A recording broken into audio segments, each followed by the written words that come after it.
Glória a Deus. Pai do Senhor, irmãos, graças a Deus, estamos mais uma vez trazendo mais um tema aqui para os irmãos, da lição de número 10, que tem como tema aí, crendo na Santa Igreja Cristã, a comunhão dos santos. Esse tema é bem interessante, a gente vai compreender principalmente o que é igreja, né? Que é importante que os irmãos venham compreender a diferença que há da Igreja de Cristo para as denominações, né? Tem muita gente que tem dúvida em relação a essa questão e eu creio que hoje a gente vai tirar algumas dúvidas. Eu trouxe para os irmãos uma meditação baseada em Mateus capítulo de número 16, versículo de número 18. É um texto muito conhecido, né? Onde Jesus se direciona aí a Pedro da seguinte forma: pois também eu te digo que tu és Pedro, e sobre esta pedra edificarei a minha igreja, e as portas do inferno não prevalecerão contra ela. Então, o que nós vamos entender aqui?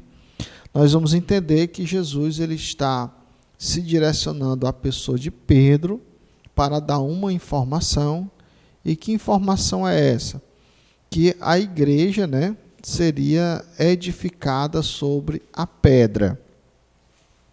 Pela primeira vez a gente vai ver no Novo Testamento, né, a palavra igreja sendo pronunciada e sendo escrita. Então, no decorrer desta lição, nós vamos compreender quem é essa pedra. Essa pedra seria Pedro.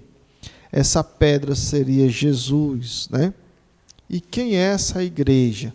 O que é a igreja, né? Então, é importante a gente tratar desse assunto também. Aqui na introdução, a gente já vai trazer para os irmãos essa definição de igreja, né? Então, a igreja, o que ela é? Ela é o corpo de Cristo aqui na terra, né? E ela não pode ser confundida com instituições que trazem em sua fachada, né, o nome de igreja ou comunidade. Ou seja, algumas pessoas entendem que a Igreja do Senhor são essas diversas instituições religiosas que há hoje no mundo inteiro. Mas essas instituições, elas não são a igreja do Senhor, mas elas trazem, né, na frente dos seus prédios, dos seus edifícios lá, uma fachada com o nome de igreja alguma coisa, ou comunidade cristã alguma coisa, né? O que é que elas são? Elas são denominações, né? Então, elas são importantes? São. As denominações cristãs, elas são importantes, mas elas não são a Igreja de Jesus. Porém, são essas denominações cristãs. Por que cristãs? Porque elas trazem, né, o Evangelho de Cristo, né? Elas, na realidade, a Igreja do Senhor congrega, se reúne nessas denominações. Por isso que elas são importantes, né? Porque elas congregam aí a Igreja do Senhor.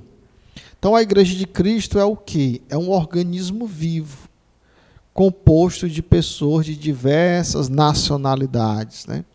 Que estão em comunhão, harmonia e paz. É importante isso aí. As pessoas que fazem a igreja local, que é aquele grupo de irmãos que congregam em algum lugar, a gente chama de igreja local, né? São pessoas que estão em fase de amadurecimento, né? Elas não estão 100%, elas estão amadurecendo espiritualmente falando, e essas pessoas são imperfeitas também. Por isso que nós encontramos nas igrejas locais problemas relacionados aí a algumas pessoas que não conseguem se lidar com outras pessoas. Por quê? Porque essas pessoas estão num estado de amadurecimento espiritual. Aos poucos o Evangelho vai mudando o comportamento dessas pessoas, né? Então é importante a gente também salientar essa questão. Por quê? Porque já que a igreja é um organismo vivo, ou seja, ela é um grupo de pessoas, então ali nesse grupo de pessoas tem pessoas de várias mentalidades, várias compreensões do evangelho, muitas vezes diferentes, né? Que vão precisar amadurecer com o tempo. No primeiro ponto, né, nós vamos tratar aqui do assunto a igreja cristã como uma comunidade dos santos, né? Então a gente vai primeiro definir aqui o que é igreja, né? Vamos trabalhar a etimologia dessa palavra igreja, né?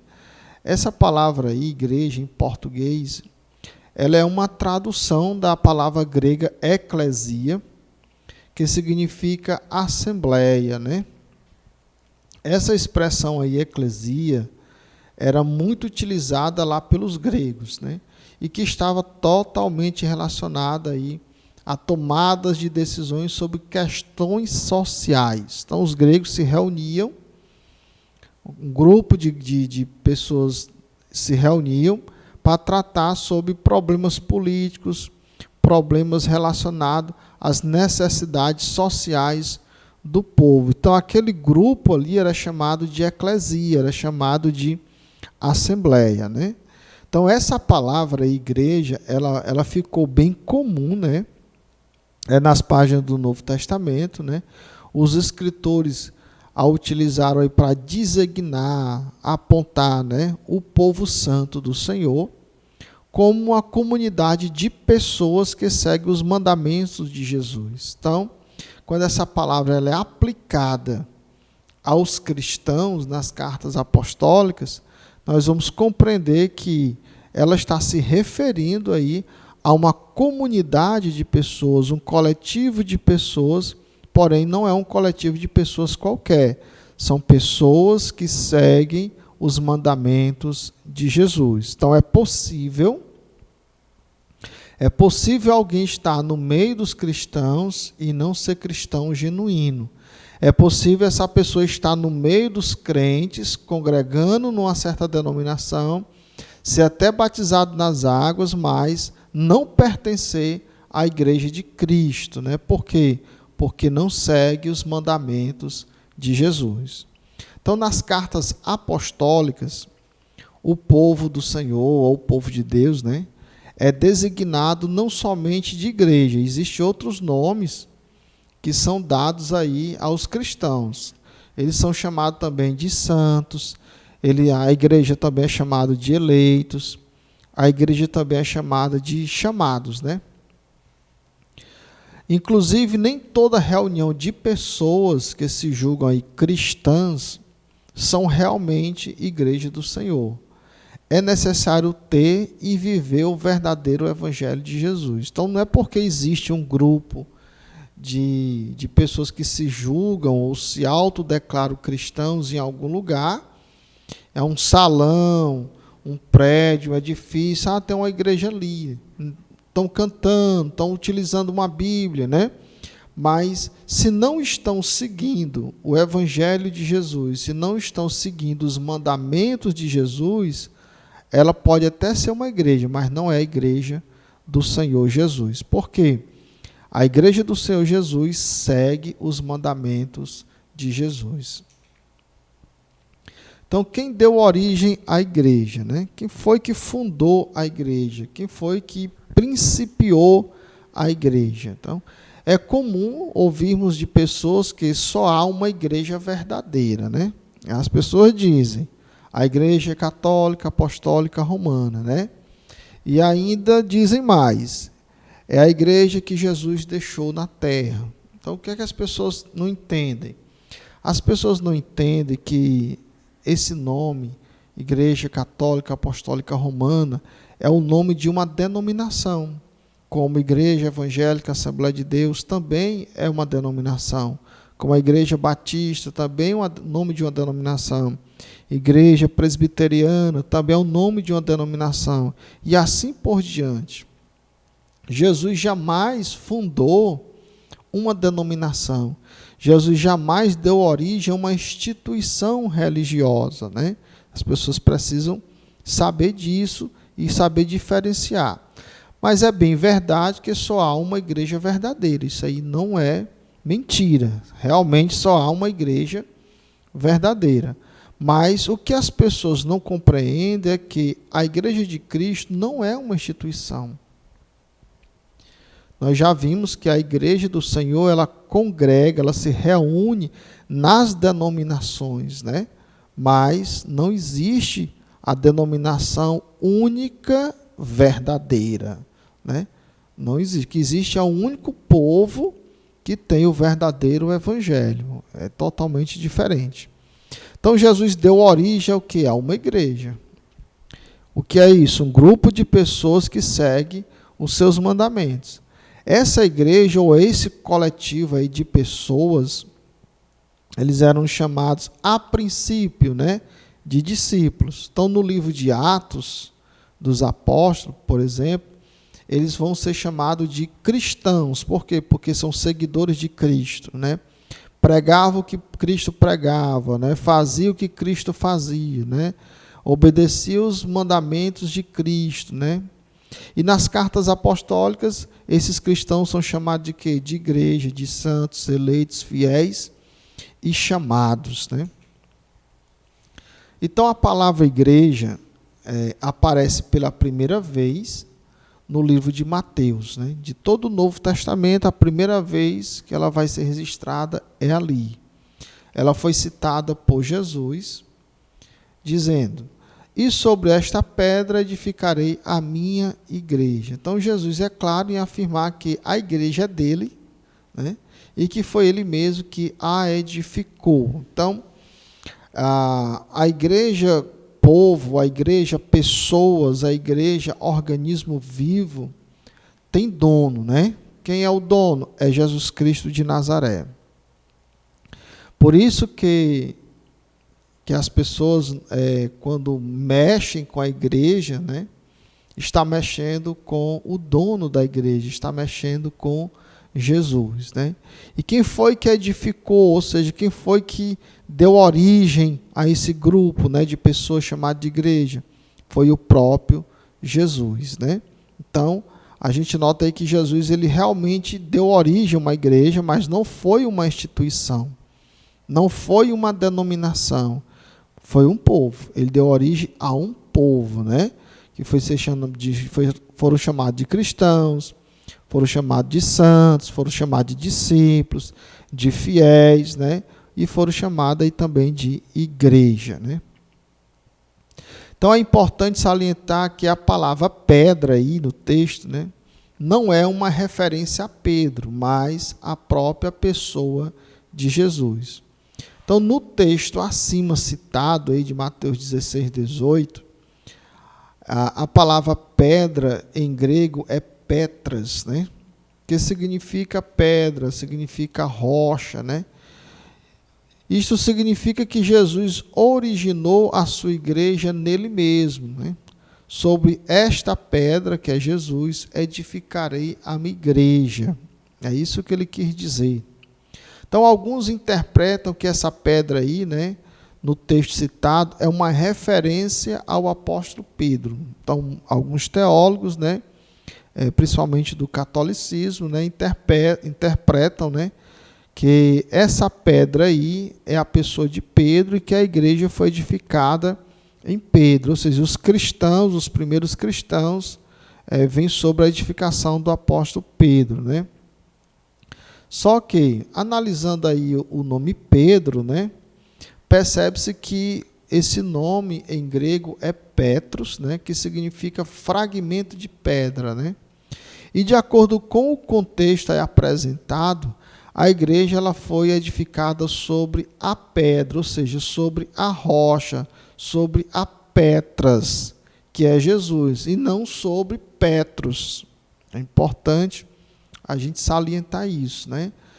Pedro, ele negou Jesus, Pedro, ele abandonou Jesus, né? Então, a igreja jamais pode ser edificada sobre alguém falho, alguém imperfeito, né? A igreja, povo, a igreja, cristãos, ela vai ser realmente edificada no Salvador, que é Jesus, né? Então vamos ver aqui a igreja como organismo vivo, coloquei uma figura aí, para que os irmãos possam compreender essa ideia de igreja, né?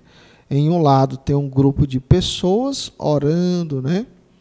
E do outro lado nós temos um prédio, né? Uma estrutura física que geralmente tem uma fachada, né? Não coloquei essa fachada aí, mas que geralmente tem uma fachada que traz um nome, né? Igreja evangélica, alguma coisa, comunidade cristã, alguma coisa, né? Então, eu coloquei também um símbolo, né, de sinal de diferente, para que os irmãos compreendam que igreja e organismo vivo são pessoas, é diferente de denominação com nome de igreja, né? Então, como já foi visto, a igreja ela foi originada em Jesus, né? E ela é composta aí por pessoas de várias nacionalidades, de várias culturas também, né? Por isso diz que a igreja é um organismo vivo. Por quê? Porque nós somos vivos, nós não estamos mortos, né? Há uma diferença entre igreja e instituição com o nome de igreja, a gente já viu isso. E é importante que os iniciantes no evangelho, que são os novos convertidos, né, compreendam essa questão. Então você congrega em uma denominação, aquela denominação, por mais que ela tenha o nome de igreja, mas ela não é a igreja do Senhor, ela é uma denominação. Existe algum erro em congregar numa denominação? Não, elas são importantes, né? Mas a igreja do Senhor é aquele grupo de pessoas que ali está, desde que esses estejam aí fazendo a vontade de Deus, né? Ou seja, obedecendo aí os mandamentos do Senhor Jesus. Então vamos ver agora a igreja e a liderança. Então qual é o perfil da liderança da igreja, né? Então a igreja tem que ter uma liderança? Sim.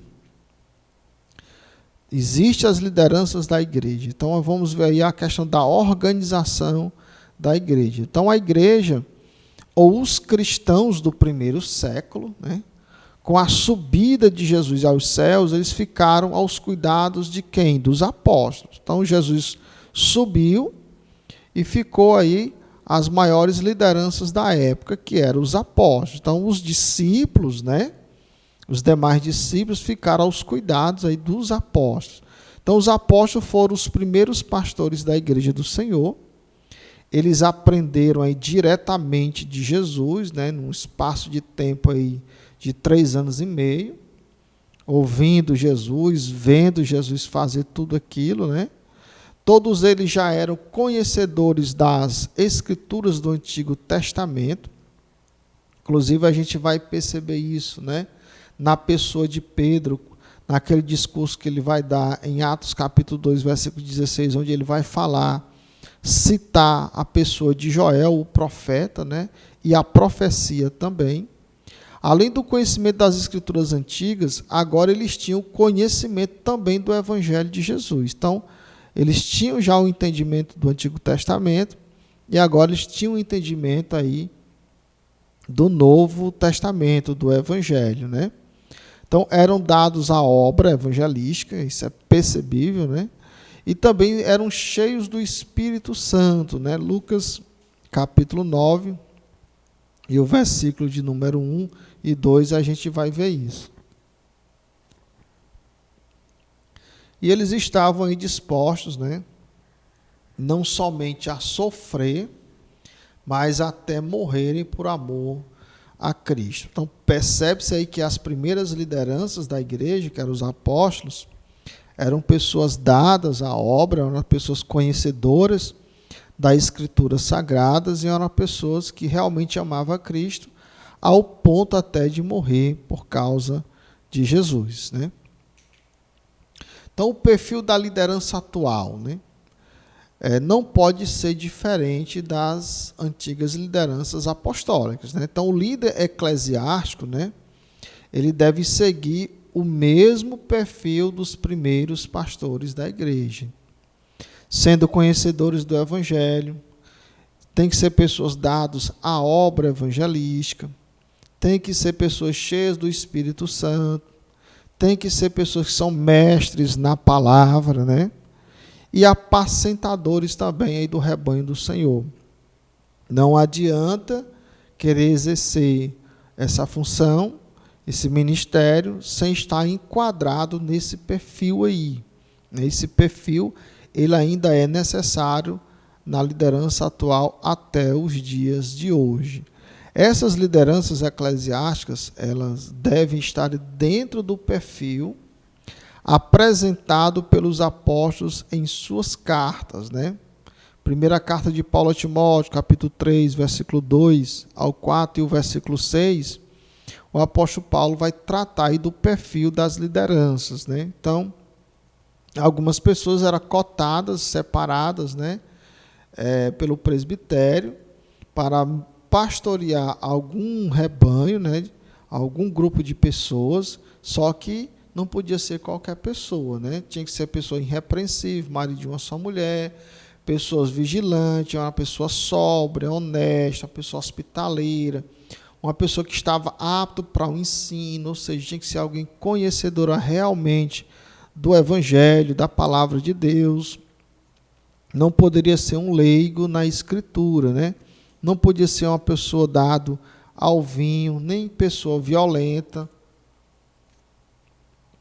Não podia ser uma pessoa cobiçosa, né? Ou seja, pessoa que gosta muito de dinheiro, né? Porque essa pessoa lidar também com valores, né? Valores iriam entrar na congregação. Se a pessoa tivesse esse coração voltado aí ao amor ao dinheiro, então a igreja ia ter problema, né?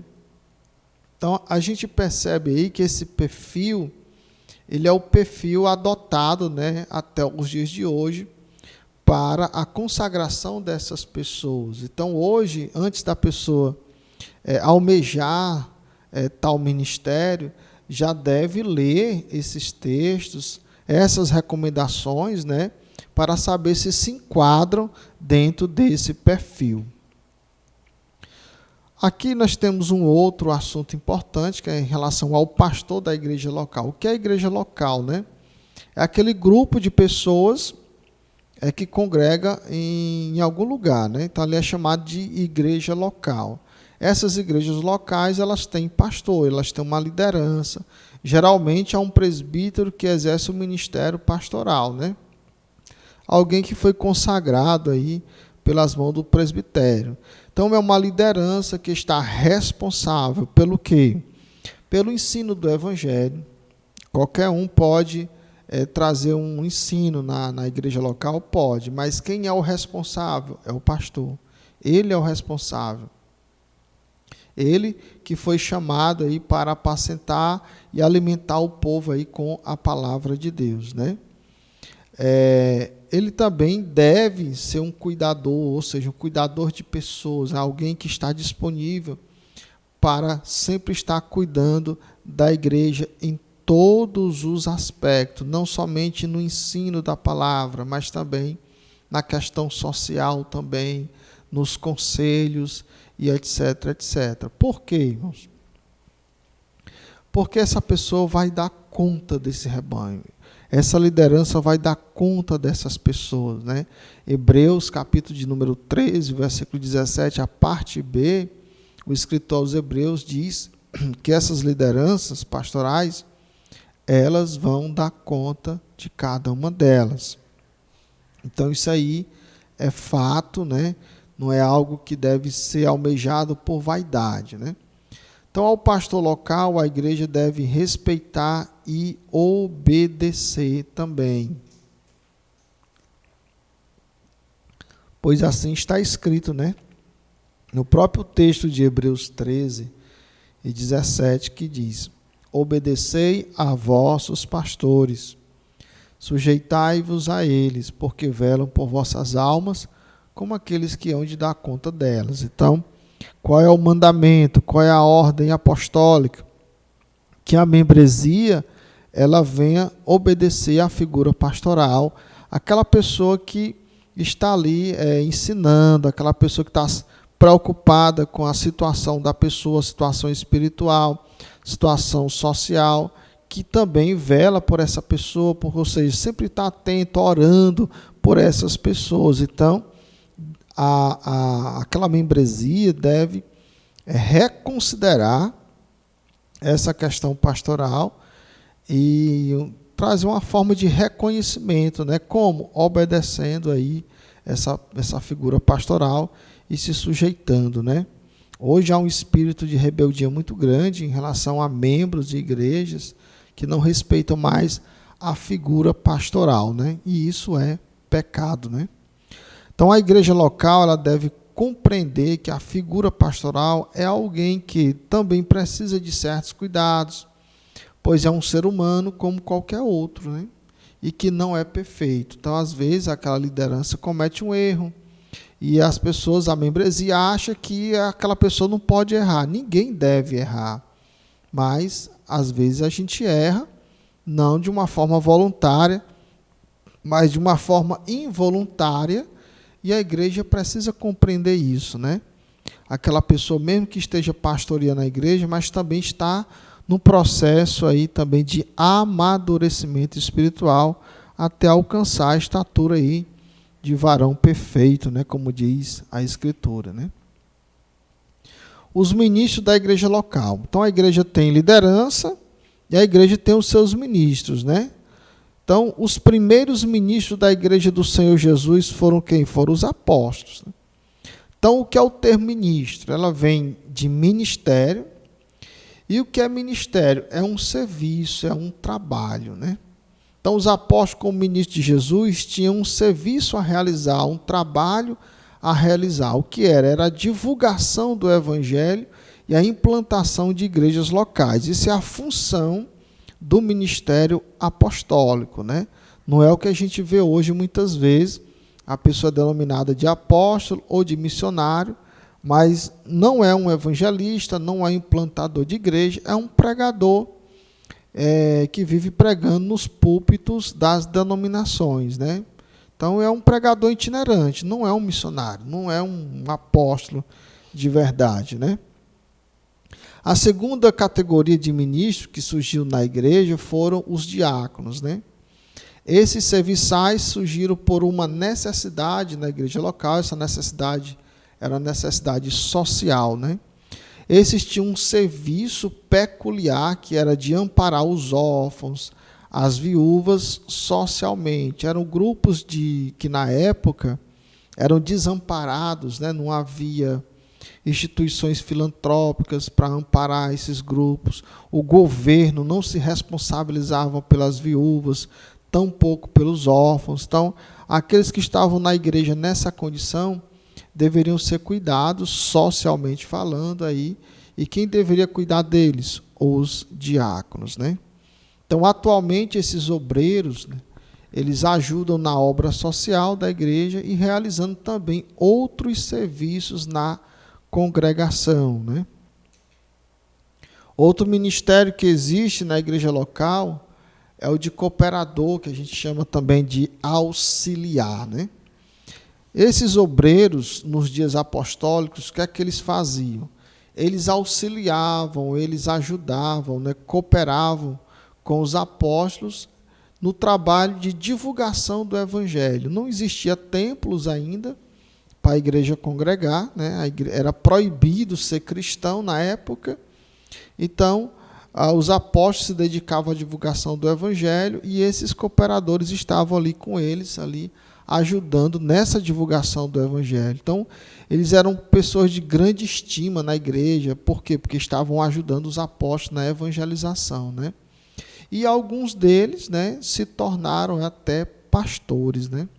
Então, os cooperadores, também chamados de auxiliares, atualmente eles cooperam na igreja local de alguma forma, né, de alguma maneira, fazendo alguns serviços, né, como o auxílio também no evangelismo, né, e outros trabalhos na congregação. Hoje a igreja tem templos, a igreja possui local para congregar, então existe uma série de serviços nesse local, né, onde vai necessitar a mão de obra desses cooperadores, né?